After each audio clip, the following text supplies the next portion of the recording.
What's up, friends? So I had a really cool experience this past weekend when I went to the NWSL Championship game to see the Portland Thorns take on the Kansas City Current at Audi Field in Washington, D.C. Now, before I get into it, I just gotta say this because I know that most of my subscribers are MMA fans, so you're probably thinking to yourself, why should I care about women's soccer? Why would I even watch this video? And that's totally fair to think all that. But as someone who's truly a fan of all sports, it really is just so cool to me to see how much the women's soccer game has grown this year. And I encourage anyone who's a fan just of sports to start paying attention, because we saw a landmark deal struck that made it so the men's national team and women's national team are set to receive equal pay. The Women's Euro Cup drew record-breaking viewership and attendance as England defended home turf and brought home the country's first major trophy since 1966. And for the first time ever, the NWSL final was broadcasted on CBS, and it drew nearly 1 million viewers in the process. So needless to say, women's soccer is growing like never before. And to me, the NWSL Championship that took place at Audi Field this past weekend felt like a culmination of all the amazing things that happened this year in women's soccer. I was lucky enough to be on hand for the event with full media access, so I thought it'd be a fun idea to make a video of my experience behind the scenes at the game.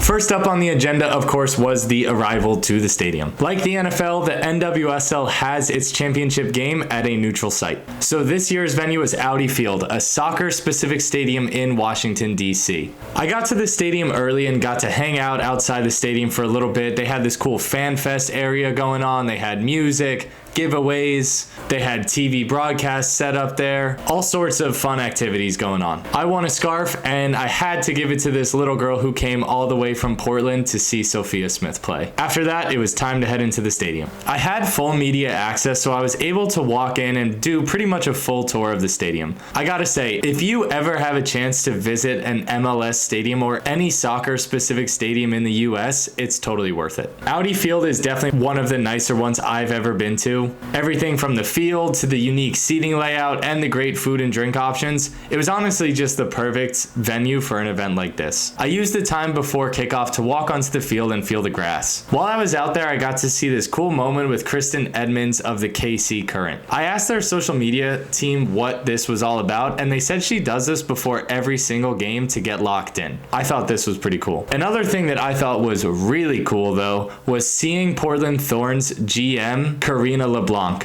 Usually GMs of teams like this stay up in a suite or somewhere else. Sometimes they come down to the field, but she was on the field for the entire pregame hyping the players up. Every save, every nice shot, everything she was doing was to hype up the players, which I thought was really cool because you don't really see that a lot. After that, I had a couple more minutes before kickoff, so I went and decided that I was going to get some score predictions from people in the crowd. Let's just say this part did not go very well. All right, boss, who we got winning tonight?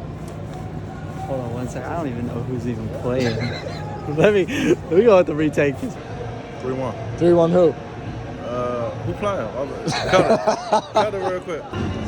1-2 or 2-3 at the most. Who you got winning? I don't know his team, but I was like, Okay, it's Team USA, right? No, Team USA. I mean, who playing? I'm gonna have to go with the Thorns. I think the Thorns are gonna win it tonight. You got a score? 2-1. 2-1.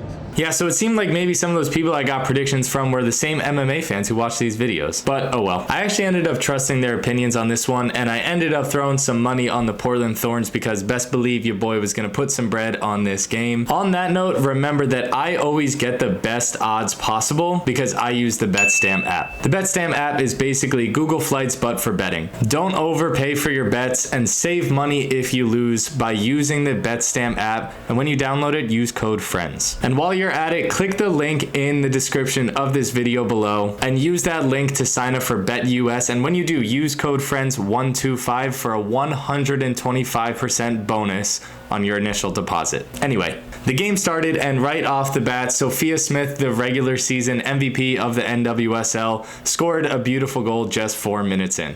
After that, she hit one of the coldest celebrations of the year when she hit the MJ shrug. And listen, I know a lot of people want to hate on her for this because she's not MJ, but one, who cares? Let her celebrate how she wants. And two, put some respect on her name. She won the NWSL Championship game MVP at just 22 years old. For all all you sports hardos out there who don't care about that, in the last 20 years in all American professional sports, the youngest MVP in a championship scenario was Kawhi Leonard in 2014. He was also 22 years old. After that, the next youngest was Josh Beckett in 2003, who was 23 years old. And after that, it was Patrick Mahomes in 2019 when he was 24 when he won the Super Bowl MVP. So regardless of whether you like that celebration or not, just put some respect on her name because she's 22 years old and killing it. After that, the game was pretty much just dominated by the Thorns. They squeezed in a second goal later on, and then after that, I went down to the field to capture the championship celebration. I gotta say, seeing the elation these players had on their faces and seeing them celebrate with their families was a really special moment. After everything these women had been through this season with the findings of the Yates report, I can only imagine how good it felt for them to just have this moment and be able to share it with each other. Also, real quick, but big shout out to Portland Thorns midfielder Sam Coffey. She played a really good game, but more importantly, she is from Sleepy Hollow, New York, my hometown, aka one of the best small towns in America. Look it up, it was on Forbes. So overall, this was an absolutely phenomenal experience. I have to say, if you ever have a chance to go to an NWSL game, 10 out of 10 recommend. And if you like this video, make sure to be a friend. Please subscribe, it would mean a lot to me. Until then, be good, friends.